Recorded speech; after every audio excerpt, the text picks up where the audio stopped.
औज़ुबिल्लाहि मिनश्शैतानिर्रजीम बिस्मिल्लाहिर्रहमानिर्रहीम। शुरू अल्लाह के नाम से जो निहायत रहम करने वाला है। नाज़रीन ग्रामी, अल्लाह तबारक व तआला ने कुरान मजीद में इरशाद फरमाया कि और ज़िना के करीब भी ना जाओ, बेशक ये बड़ी बेहयाई और बुराई का रास्ता है। नाज़रीन ग्रामी, क्या आप जानते हैं कि इस कायनात के अंदर सबसे पहले कौन से बदबख्त शख्स ने ज़िना की इब्तिदा की थी? प्यारे दोस्तों, आज की इस वीडियो के अंदर हम उसी शख्स के बारे में बात करेंगे। लिहाजा आपसे गुजारिश है कि इस कीमती और मालूमाती वीडियो को शुरू से लेकर आखिर तक खुद भी जरूर देखिएगा और अपने दोस्तों के साथ भी शेयर जरूर कीजिएगा। नाज़रीन ग्रामी, जब हजरत आदम अलैहिस्सलाम और हजरत हव्वा अलैहिस्सलाम ने अल्लाह तबारक व तआला के हुक्म की नाफरमानी करते हुए शजरे ममनुआ का फल खा लिया, तो अल्लाह तबारक व तआला ने हजरत आदम और हजरत हव्वा अलैहिस्सलाम को जमीन पर उतार दिया। फिर अल्लाह तबारक व तआला के हुक्म से हजरत आदम और हजरत हव्वा अलैहिस्सलाम के यहाँ औलाद पैदा हुई। बाज़ रिवायात के मुताबिक हजरत हव्वा अलैहिस्सलाम को 20 हमल ठहरे, जिससे 40 बच्चे पैदा हुए और हर हमल के दौरान एक लड़का और एक लड़की पैदा हुआ करती थी। यहाँ पे ये बात याद रखिए कि उस वक्त की कवानीन शरीयत हमारी आज की शरीयत के कवानीन से बिल्कुल मुख्तलिफ थे। हजरत आदम अलैहिस्सलाम के जमाने के अंदर एक हमल से पैदा होने वाले लड़के की शादी दूसरे हमल की लड़की के साथ कर दी जाती थी, जबकि दूसरे हमल की लड़की की शादी पहले हमल की लड़की से की जाती थी और एक हमल के बहन भाई आपस में बहन भाई करार पाते थे। नाज़रीन, फिर इसी दौरान हजरत आदम अलैहिस्सलाम के यहाँ काबिल और हाबिल पैदा हुए। चुनांचे काबिल की बहन अकलीमा बहुत ज्यादा खूबसूरत थी, जबकि जो लड़की हजरत हाबिल अलैहिस्सलाम के साथ पैदा हुई वो इतनी खूबसूरत नहीं थी। और जब ये बच्चे बड़े होकर जवान हुए और इनके आपस में शादी करने का वक्त आया, तो काबिल ने हजरत हाबिल अलैहिस्सलाम की बहन के साथ निकाह करने से इनकार कर दिया और कहने लगा कि ये तो बिल्कुल खूबसूरत नहीं है, मैं अपनी बहन अकलीमा के साथ ही निकाह करूंगा। ये मामला इस कदर बड़ा कि हजरत आदम अलैहिस्सलाम ने हुक्म दिया कि दोनों भाई अल्लाह तबारक व तआला की बारगाह के अंदर अपनी अपनी कुर्बानी पेश करो। चुनांचे जिसकी कुर्बानी अल्लाह तबारक व तआला की बारगाह के अंदर मकबूल होगी तो वही शख्स अकलीमा के साथ शादी करेगा।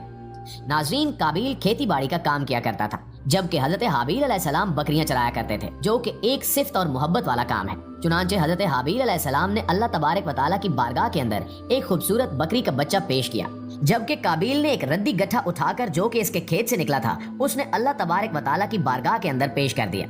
उस जमाने के रिवाज के मुताबिक आसमान से आग उतरी और उसने हजरत हाबिल अलैहिस्सलाम की कुर्बानी को निगल लिया, जिस पर काबिल कहने लगा कि जरूर मेरे बाप हजरत आदम अलैहिस्सलाम ने हाबिल के लिए दुआ की है, जिसकी वजह से उसकी कुर्बानी कबूल हुई। दोस्तों, फिर उसी वाक़े के बाद काबिल ने हजरत हाबिल अलैहिस्सलाम को माल की धमकी दी और रिवायात के अंदर आता है कि हजरत हाबिल अलैहिस्सलाम काबिल से ज्यादा ताकतवर थे, लेकिन आपने अल्लाह तबारक व तआला के खौफ की वजह से फरमाया कि अगर तू मुझे कत्ल करेगा तो मैं तुम्हारी तरफ तुम्हें कत्ल करने के लिए हाथ नहीं बढ़ाऊंगा।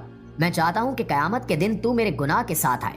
चुनांचे एक दिन काबिल ने गुस्से में आकर हजरत हाबिल अलैहिस्सलाम के सर पर पत्थर मारा, जिससे आपकी मौत वाक़ई हो गई। हजरत हाबिल अलैहिस्सलाम को कत्ल करने के बाद काबिल बहुत परेशान हुआ और हजरत हाबिल अलैहिस्सलाम की लाश को अपने कंधों पर उठाए कई कई दिन तक मारा मारा फिरता रहा। फिर अल्लाह तबारक व तआला के हुक्म से 2 कव्वे आए और इन दोनों ने काबिल के सामने झगड़ा किया। एक कव्वे ने दूसरे को मार दिया और फिर उसने जमीन खुरेद कर दूसरे कव्वे को उसके अंदर डालकर उसके ऊपर मिट्टी डाल दी। काबिल ने जब कव्वे को देखा तो अफसोस करने लगा कि मैं अपने भाई की लाश को न छुपा सका। फिर उसने भी इसी तरह से किया और हजरत हाबिल अलैहिस्सलाम की लाश को जमीन के अंदर दफन कर दिया और काबिल अपनी बहन अकलीमा को लेकर वहां से चला गया, क्योंकि मुसलसल शैतान इसके पास आता रहा और इसको इस बात से डराता था कि तुम्हारा बाप तुम्हें कत्ल कर देगा। लिहाजा वो अपनी बहन को लेकर वहां से कहीं दूर जाकर वादियों के अंदर बस गया। नाज़रीन मोहतरम, इस वाक़े के बाद हजरत आदम अलैहिस्सलाम बहुत ज्यादा मगमूम रहा करते थे और अब अल्लाह तबारक व तआला से दुआ किया करते थे कि या अल्लाह मुझे वारिस अता फरमा। इसी दौरान आपको हजरत शीस अलैहिस्सलाम की बिशारत मिली। हजरत शीस अलैहिस्सलाम जैसे ही पैदा हुए तो हजरत आदम अलैहिस्सलाम ने बचपन से इनकी तरबियत पर खासी तवज्जो दी और हजरत शीस अलैहिस्सलाम को तमाम मामलात से आगाह किया। जब हजरत शीस अलैहिस्सलाम जवान हुए तो हजरत आदम अलैहिस्सलाम ने अपने बाद इनको मोमिनीन का खलीफा मुकर्रर किया और इन्हें इस बात का हुक्म दिया कि वो अपने भाई काबिल और इनकी औलाद से दूर रहें और मोमिनीन की इस जमात को भी इनसे दूर रखें।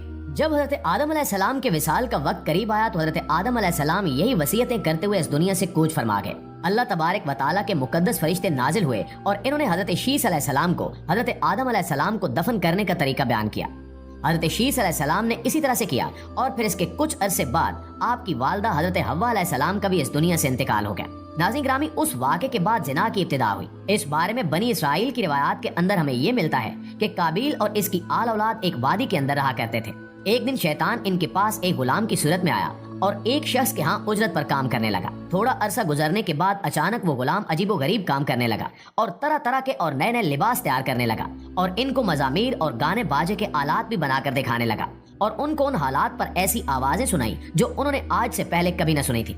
चुनांचे वो लोग जो पहले ही हक से दूर थे और फस्को फजूर के अंदर मुब्तला हो गए और इन्होंने अपना एक दिन ईद का मुकर्रर कर लिया जिसके अंदर इनकी तमाम औरतें बरना लिबास पहनकर और जमाना जैलियत की औरतों की तरह नीम उरियान लिबास पहनकर आती थी और मर्दों से इख्तिलात किया करती थी। प्यारे साथियों, हज़रत शीस अलैहिस्सलाम के साथ रहने वाले मोमिनीन दूर से ही इन गाने बाजों और मजामीर की आवाजों को सुना करते थे। चुनांचे एक दिन इनमें से एक शख्स के दिल के अंदर ख्याल आया कि क्यों ना मैं जाकर देखूं कि आखिर ये क्या मामला है। चुनांचे उस शख्स ने चोरी छुपे वहां से हिजरत की और ईद के दिन जिस दिन काबिल और इसकी आल औलाद फस्को फजूर में मुब्तला हुई थी, वो शख्स वहां पर पहुंचा और उसने वहां पर जाकर औरतों को देखा कि वो बहुत ज्यादा हसीन और जमील थी। इस हवाले से रिवायात के अंदर आता है कि हज़रत शीस अलैहिस्सलाम और इनके साथ जो मोमिनीन की जमात थी, उनके मर्द बहुत ज्यादा हसीन और जमील और खूबसूरत थे और इनके साथ जो औरतें थीं वो बज़ाहिर इतनी ज्यादा हसीन और जमील नहीं थी। जबकि काबिल की आल औलाद के अंदर मर्द इंतहाई बदसूरत थे, जबकि इनकी औरतें और लड़कियां बहुत ज्यादा हसीन और जमील थी। चुनांचे वो नौजवान इन लड़कियों के हुस्न और जमाल से बहुत ज्यादा मुतासिर हुआ। फिर जब वो वापस आया तो इसने चोरी छुपे दीगर मोमिनीन को भी इस हवाले से खबर दी। फिर आहिस्ता आहिस्ता मोमिनीन के लोगों में से बाज कमजोर ईमान वाले वहां से हिजरत करने लगे और हिजरत करके काबिल की औलाद के अंदर जाकर वहां पर इनकी औरतों के फितने के अंदर मुब्तला हो गए और यूं फस्को फजूर करने लगे और आपस में जिनाकारियां करने लगे, जिससे जिना जैसे कबीरा गुनाह की इब्तिदा हुई। मुअज़्ज़िज़ दोस्तों, रिवायात के अंदर आता है कि हज़रत शीस अलैहिस्सलाम के साथ रहने वाले मोमिनीन की तादाद बहुत कम हो गई थी, जबकि काबिल का गिरोह बहुत ज्यादा ताकतवर हो चुका था। चुनांचे वो अपनी बस्तियों के अंदर भी फितना और फसाद फैलाते और अपनी बस्तियों से बाहर निकलकर हज़रत शीस अलैहिस्सलाम के साथ रहने वाले मोमिनीन को कत्ल करते और इनको तरह तरह की तकलीफें और ईज़ाएं दिया करते थे।